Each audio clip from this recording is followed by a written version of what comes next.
Shalom and welcome once again to Pearls of the Torah. I'm Moreh Matan, Pastor Matt McEwen, and I'm glad to be back with you. This week, our Torah portion is called Beha'alotcha, which is found in Numbers chapter 8, verse 1 through chapter 12, verse 16, and it encompasses a wide range of themes from the lighting of the menorah, the consecration of the Levites, and the celebration of the Passover, the guidance of the Israelites through the cloud and the fire, to the complaints of the people of the manna and the challenge to Moses' leadership. Here, we'll explore 6 key themes from this Torah portion, integrating, as always, traditional Jewish sources with insights from a Messianic Jewish perspective. As always, we say the traditional blessing, "Blessed are you, O Lord our God, King of the universe, who has sanctified us with his commandments and commanded us to be engrossed in, to be in the business of the Torah." Let's look at the lighting of the menorah. From a traditional Jewish perspective, in the Torah portion of Beha'alotcha, one of the central rituals described is the lighting of the menorah by Aaron, the high priest. This act is, of course, rich with symbolic meaning and has been extensively commented upon by traditional Jewish sources. First of all, it is a symbol of divine wisdom. The menorah, with its 7 branches, is traditionally viewed as a symbol of wisdom and enlightenment. The Zohar, a foundational work of Jewish mysticism, suggests that the 7 lamps represent the 7 branches of divine wisdom that illuminate the world. This idea is echoed in Proverbs 6:23, where the commandment is described as a lamp and the Torah as a light, suggesting that the menorah's light symbolizes the light of Torah and divine knowledge that spreads throughout the world. Let's look at its design and craftsmanship. The meticulous details of the menorah's design, as commanded in Exodus 25:31 through 40, and reiterated in Numbers 8, emphasize the importance of divine instructions in worship. The menorah was to be made of a single piece of pure gold hammered into shape.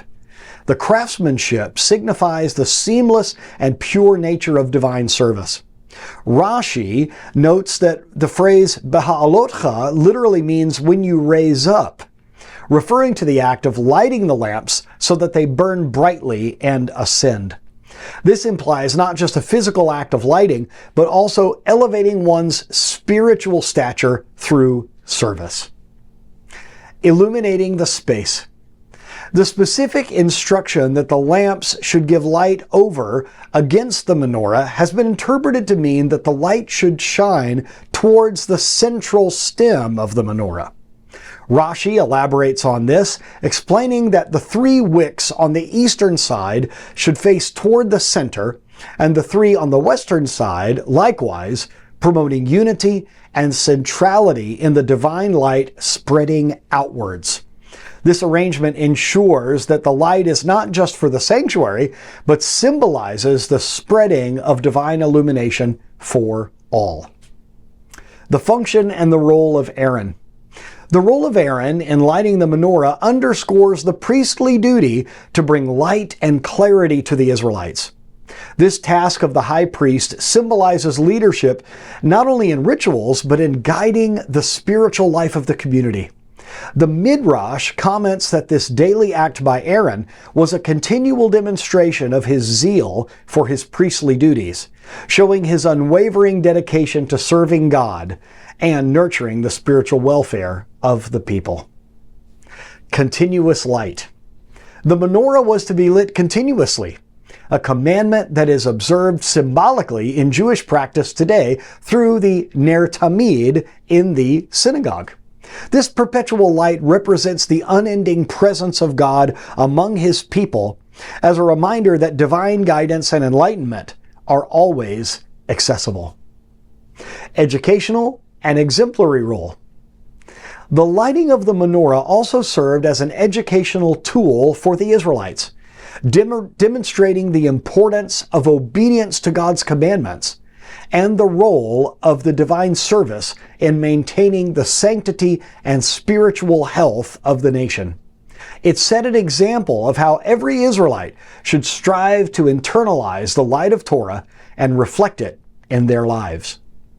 The menorah's lighting, therefore, is not merely to be a ritual act of lighting lamps, but a profound service that encapsulates themes of wisdom, divine presence, community guidance, and spiritual elevation. This ritual underscores the broader responsibilities of the priests, and by extension, all Jews, to be a light to the nations, carrying forward divine wisdom and the ethical teachings of the Torah. As a messianic insight, Yeshua is referred to as the light of the world in John 8:12 in the Brit Chadashah. This aligns with the function of the menorah, symbolizing that Yeshua is the central source of spiritual and divine illumination for believers, guiding them in truth and wisdom. Number 2, the consecration of the Levites. From a traditional Jewish perspective, the consecration of the Levites in the Torah portion is detailed and is symbolic, reflecting their unique role and responsibilities in the service of the tabernacle.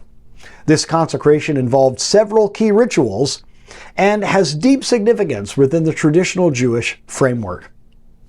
Ritual of purification. The Levites underwent a thorough purification process, which included sprinkling the water of cleansing, shaving all their body hair, and washing their clothes. This ritual purification is reminiscent of the purification rituals for the priests described in the book of Exodus. This comprehensive nature of this purification signifies a complete dedication for their holy duties and ensures that they were physically and spiritually clean before serving in the tabernacle. The laying on of hands. The Israelites laid their hands on the Levites, a ritual that transferred responsibility and connected the community with the Levites' service. This act symbolized the Levites taking on the role of serving in a place of all the firstborn of Israel. The sages of the Talmud in Sota 36b discuss how this act of smicha, or laying on of hands, represents the transference of authority and sanctity, solidifying the Levites' new role within the spiritual life of the community of Israel. Offering sacrifices. The Levites were presented before the Lord with offerings, which included both burnt offerings and sin offerings. These offerings were crucial for atoning for any past impurities and for consecrating their future service. The sacrifices symbolized self-sacrifice and devotion, key aspects in their service to God. In the Midrash and other rabbinic literature, we see the gravity of their commitment and the community's reliance on their purity and dedication. The wave offering. The Levites themselves were also to conduct a wave offering, an unusual ritual act where they were physically waved before the Lord. This act, as explained by Rashi, based on the Talmud in Menachot 62a, was a symbolic gesture indicating that the Levites were a gift from the Israelites to God and dedicated them to divine service. It represents their total commitment to God's service, marking them as holy before the Lord. The role as mediators. The Levites' consecration also solidified their role as mediators between the Israelites and the priesthood. They were tasked with protecting the sanctity of the tabernacle, assisting the priests, and ensuring that the Israelites upheld the necessary standards of purity and worship. This role is crucial in the structure of the Israelite community as they help maintain the spiritual health and continuity of the nation's relationship to God. Educational function. Beyond their ritual duties, the Levites also had educational roles, teaching the laws and statutes of God to the people. This function is derived from their intimate involvement with the workings of the tabernacle and their proximity to the priests. The Levites are often depicted in Jewish texts as the carriers of religious knowledge and tradition, responsible for educating the children of Israel in their history and their covenant with God. The consecration of the Levites highlights their indispensable role in the religious and communal life of Israel. It reflects not only their spiritual service, but also their broader responsibilities in teaching, mediating, and maintaining the holy standards set forth in the Torah. Their purification and dedication rituals remind us of the profound sanctity required for those who serve in God's sanctuary and the deep connection between the community and its spiritual leaders. As far as a messianic insight goes, this process prefigures the sanctification that comes through Yeshua. In Ephesians 5:26, Paul talks about the community being sanctified by the washing with water through the Word. Yeshua's followers are cleansed and set apart for divine service, mirroring the Levites' consecration. Number 3, the second Passover.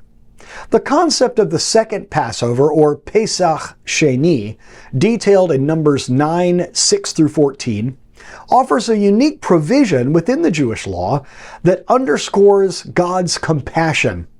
This special observance occurs exactly 1 month after the regular Passover and is designated for individuals who were unable to participate in the Passover at its regular time due to ritual impurity or being away on a distant journey.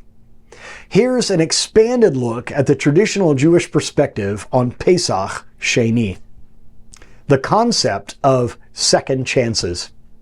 Pesach Sheni is fundamentally about providing a second chance, reflecting God's mercy and desire that no one should be excluded from this crucial communal observance.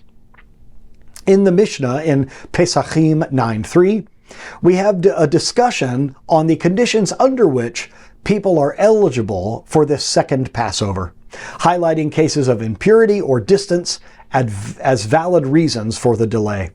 This provision ensures that everyone has the opportunity to fulfill this important commandment. Equality before the law. Pesach Sheni illustrates the principle of equality before the law, as it applies to all Israelites, regardless of their status or situation. In the Talmud and Sukkah 25a, we see the discussions among the sages about those who were prevented from performing a mitzvah at its appointed time, emphasizing that the Torah provides remedies for those who seek to fulfill their obligations despite obstacles. Commemoration of redemption. The celebration of Passover is a key component of Jewish identity, commemorating the exodus from Egypt and the subsequent freedom from slavery.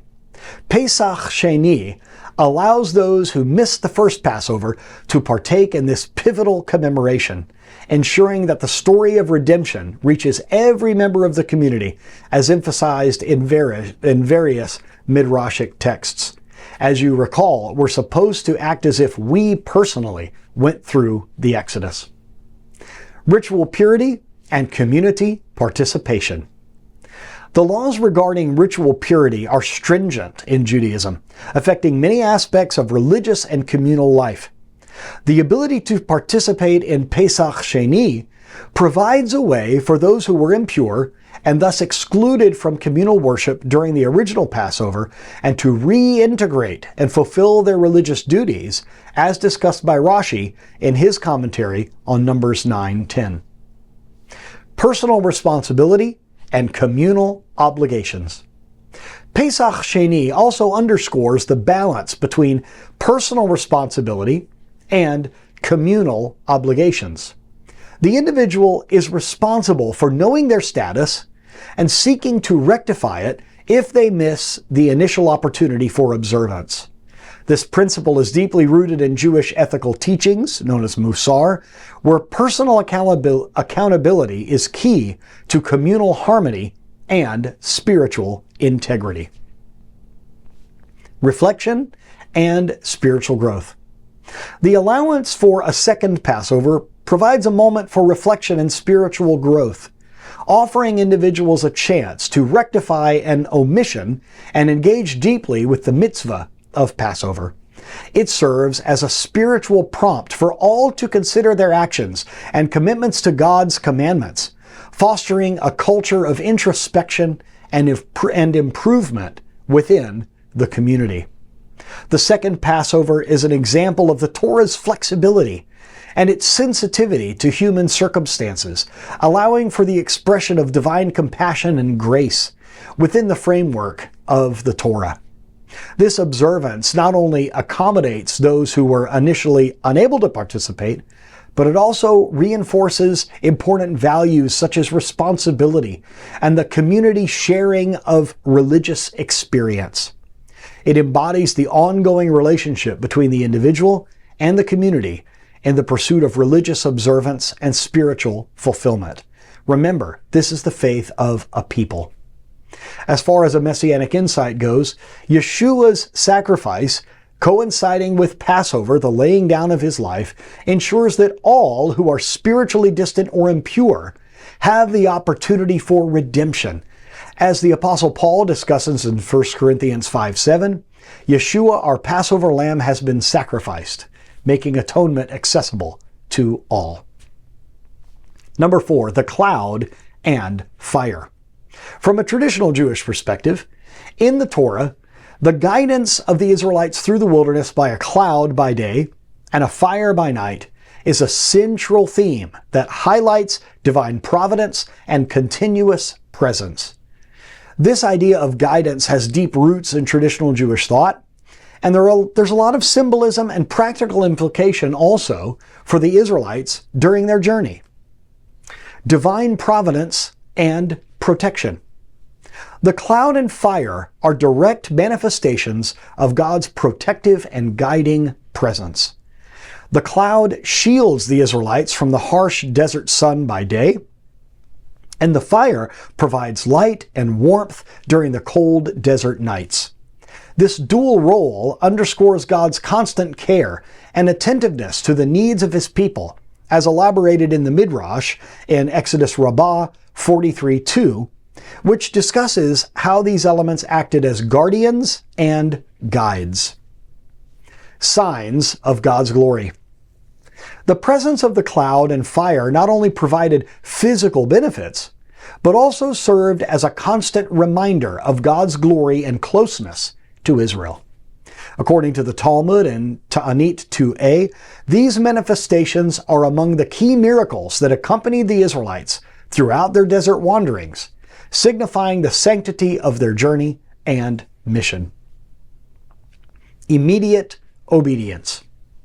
The cloud and fire also taught the Israelites a lesson in obedience and readiness. As described in Numbers chapter 9, the Israelites would set up or break camp based entirely on the movement of the cloud, whether it tarried for a long time or lifted in just a few days. This aspect of their journey emphasizes the virtue of immediate response to divine instructions, a principle that is deeply ingrained in Jewish ethics and law. God's unpredictable timetable. The unpredictability of the cloud's movements, where it might remain for a day, a month, or even longer, teaches a profound lesson in divine timing and patience. The sages discuss how this aspect of the cloud and fire represents life's uncertainties and the importance of placing one's trust in God's timing rather than in human expectations. We see this in Numbers Rabbah 23:4. Unity and community direction. The guiding cloud and fire also symbolized unity for the Israelite camp. All tribes, regardless of their status or position around the tabernacle, followed the same signals for movement. This unity, or achdut, under a divine banner, is a recurring theme in Jewish thought, emphasizing the importance of community cohesion under shared spiritual and divine guidance. A model for spiritual leadership. The role of the cloud and fire as guides through the wilderness offers a model for spiritual leadership. Just as these elements led the Israelites through the unknown and perilous territory, so too are spiritual leaders expected to guide their communities through the challenges of life. The relationship between Moses, Aaron, and the people reflects this dynamic, where the leaders are responsible for interpreting the signs of the cloud and fire and directing the community accordingly. In a traditional Jewish perspective, the cloud and fire are not merely physical phenomena, but carry deep spiritual meanings. They are constant reminders of God's intimacy and sovereignty as He guided the Israelites not just through the desert, but also in their spiritual journey toward becoming a nation and a people committed to God's laws. This story reinforces the themes of divine guidance and communal unity, that Achdut we talked about, obedience and the centrality of God in the daily lives of His people. As far as a messianic insight goes, the Holy Spirit in the New Testament functions similarly to the cloud and the fire, guiding and empowering believers in Yeshua. Yeshua Himself promises this guidance in John 16:13, where the Spirit of truth will guide them into all truth, showing a continuation of God's presence and direction. Number 5, complaints and manna. In a traditional Jewish perspective, in Numbers 11, the Israelites' complaints about their hardship and particularly their dissatisfaction with the manna provided by God are pivotal in this narrative. This story gives us theological and moral lessons, and it's extensively discussed in traditional Jewish sources. Ingratitude and testing. The Israelites' complaints about manna, despite it being a miraculous sustenance provided directly by God, illustrate themes of ingratitude and the testing of faith. The Talmud in Tractate Yoma 75a discusses how manna could taste like anything the eater desired, yet the people still complained. This ingratitude is often interpreted as a failure to recognize and appreciate the broader blessings and protection that God was providing. Spiritual lessons from manna. Manna is not just a physical substance and a source of sustenance, but also a tool for spiritual instruction. According to the Midrash in Midrash Tanhuma, manna taught the Israelites daily reliance on God, as it was collected fresh each morning, with double portions before the Shabbat. This teaches planning and observance of the holy day. This reliance is meant to instill a deep trust in God's provision that transcends immediate circumstances. Discipline and growth. The complaints led to consequences that serve both as punishment and an opportunity for growth. The response from God includes a plague that results from the quails given in response to their demands for meat, as we see in Numbers 11:33.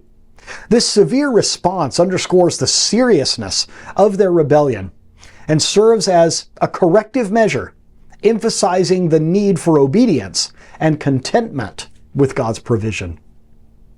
Leadership and burden sharing. Moses' reaction to the people's complaints highlights the challenges of leadership. Overwhelmed by the task, Moses asks God for help, leading to the appointment of 70 elders to assist him. This development, explained further in the Midrash in Numbers Rabbah 15:18, illustrates an important aspect of Jewish leadership: burden sharing and communal responsibility. Remember, we learn in the yeshiva about arevut. We're all responsible for one another. Moral and ethical teachings. The episode also teaches broader moral and ethical lessons about community behavior. Rashi, commenting on Numbers 11:1, notes that the complaints were not just about food, but were a pretense masking deeper issues, possibly discontent with their spiritual journey, or discomfort with the changes it entailed. This teaches us about the danger of letting material discontent overshadow our spiritual objectives. Unity and division. The narrative also explores themes of unity and division within the community. The spread of complaints among the people and the impact highlight how negative attitudes can permeate and destabilize a community.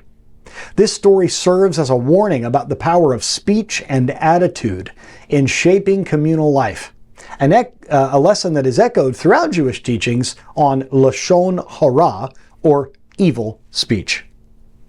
In traditional Jewish thought, the complaints about the manna and the subsequent divine response are not merely historical events, but they give us lessons on faith and obedience, gratitude, and community dynamics. It may seem impossible that something that could taste like anything they wanted, they could become tired of. But we can say, perhaps we would have felt the same way and complained wanting meat as well. As a messianic insight, Yeshua refers to himself as the bread of life and the bread that came down from heaven. In John 6:35, this is a direct response to the spiritual and physical substance symbolized by the manna. He offers himself as spiritual nourishment that sustains believers eternally, surpassing the temporary provision of manna. And finally, Miriam and Aaron's challenge to Moses. In a traditional Jewish perspective, we see in Numbers 12, Miriam and Aaron speaking against Moses because of his Cushite wife, and they question his unique prophetic status. This episode is critical. It helps us delve into themes of leadership and prophecy and the repercussions of dissent within the community. Remember, this is also where we get the idea that evil speech is the cause of leprosy. Leadership and prophecy. Miriam and Aaron's challenge centers on questions of leadership and the nature of prophecy. According to traditional Jewish interpretation, as discussed in Midrash Tanchuma, Sav 13, this incident highlights Moses' humility and the distinctiveness of his prophetic experience, which is described in Numbers 12:8 as clear and not in riddles. This direct communication with God, based in his humility, face to face, sets Moses apart from other prophets, including his siblings Miriam and Aaron, who also held prophetic roles but did not communicate with God in this same manner. Lashon Hara, evil speech. This episode is often cited in Jewish teachings as a classic example of evil speech. Even though Miriam's comments might have been motivated by a concern over issues she perceived as injustices or missteps, the fact is she spoke against Moses, the leader, publicly, and she is critiqued for it. In the Talmud, we see a discussion of how Lashon Hara harms not just the subject, but the speaker and the listeners, leading to division within the community. Punishment and repentance. Miriam's punishment with the leprosy and her subsequent quarantine outside the camp serve as a stark reminder of the serious consequences of undermining leadership and spreading dissent. However, her punishment was also a lesson in repentance and forgiveness, because Moses prays for her healing. "Oh God, please heal her," in Numbers 12:13. This is a model of intercessory prayer and forgiveness, demonstrating leadership's role in seeking restoration, not retribution. As a messianic insight goes, this challenge reflects the broader theme of questioning divine authority, which Yeshua also faced. Hebrews 3:1 and 2 compares Yeshua to Moses, affirming Yeshua's fidelity and superior ministry. This episode calls believers to recognize and uphold the divine authority established in Yeshua. And we need to have the same respect for our leaders, our pastors, and our rabbis. In conclusion, this Torah portion is rich with themes that resonate not only from their time, but in the modern world as well, both in traditional Judaism and in Messianic thought. These insights not only enhance our understanding of the Torah, but also affirm Yeshua's central role in fulfilling and expounding upon these foundational truths, emphasizing continuity and fulfillment in the lives of believers. I pray that this has been a blessing to you, as it is every single week for me, and please join us in our yeshiva. Go to shuvu.tv And you could fill out an application there to join the largest online Messianic Jewish yeshiva in the world. We'd be glad to have you. Thank you so much. Shalom and Kol Tuv.